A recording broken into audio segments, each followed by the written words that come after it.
Hello everyone, সবাই কেমন আছেন? আশা করি সবাই ভালো আছেন। আমিও আপনাদের দোয়ায় ভালো আছি, যদিও আমি একটু অসুস্থ।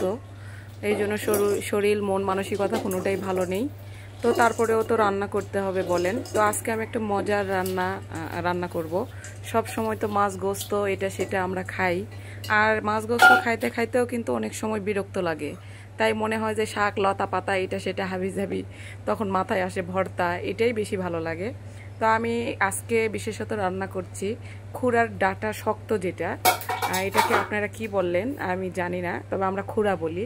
খুরার নরম অংশটা যেমন আমরা ঝোল খাই, আর শক্ত অংশটা অনেক সময় চাটনি বলেন বা হচ্ছে চচ্চড়ি বলেন, এরকম ডাল দিয়ে রান্না করে মানে ভাত দিয়ে খেতেও মজা লাগে, আর এমনি বসে বসে খাইতেও কিন্তু মজা লাগে, যেমন সাজনার ডাটা ঠিক এইরকম। তো সেটাই আমি খুরা শক্তগুলো আমি সুন্দর করে কেটে নিয়েছি, নিয়ে ডাল আর হচ্ছে খুরা সুন্দর করে ধুয়ে নিয়েছি পরিষ্কার করে একসাথে নিয়ে আমি এটা এখন পাতিলে সুন্দর করে মেখে দিব সব ধরনের মশলা দিয়ে, পেঁয়াজ, লবণ, হলুদ, একটু গুঁড়ামরিচ, একটু কাঁচামরিচ, সব কিছু দিয়ে তেল দিয়ে হাতে মেখে আমি সুন্দর করে রান্নাটা পানি দিয়ে বসিয়ে দিব।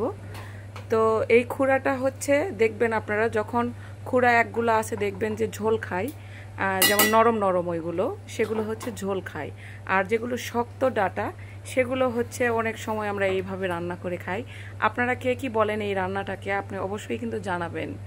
তো আমি এটাকে এখন সুন্দর করে তেল দিলাম, দিয়ে এখন হাতে একটু মেখে নিব, মেখে নিয়ে আমি চুলায় বসিয়ে দিব, দিয়ে কিছুক্ষণ রান্না করে নিব।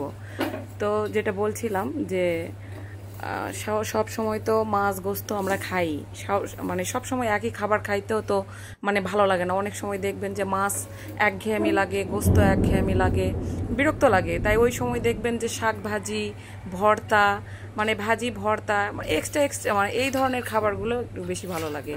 তো আমরা তো সব সময় মাছ গোস্ত এটা সেটা শেয়ার করেই থাকি।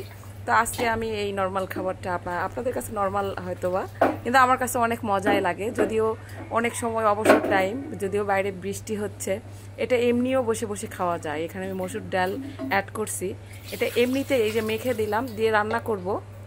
রান্না করার পর যদিও আমি তেলানি দিব, তো তেলানি দিলেও চলে, না দিলেও এটা অনেক টেস্ট। আপনারা যারা খান তো খান, আর যারা খান না তারা অবশ্যই একবার ট্রাই করে দেখবেন। তো আমি সব কিছু দিয়ে এখন পানি দিয়ে এই যে দেখেন কিছুক্ষণ রান্না করার পর রান্নার কালারটা দেখেন কেমন আসছে, ওয়াও কালার। এইভাবে খেতেও এত মজা। যদিও আমার তেলানি দেওয়ার জন্য আমার গ্যাসটা পুড়ে গেছে, তাই পাচ্ছি না পুরোপুরিটা দেখার জন্য। এটা এইভাবে করে নেওয়ার পর আপনারা সব কিছু দিয়ে মানে রসুন টসুন দিয়ে তেলানি দিবেন, আরও সুন্দর। আজকের ভিডিও এই পর্যন্ত।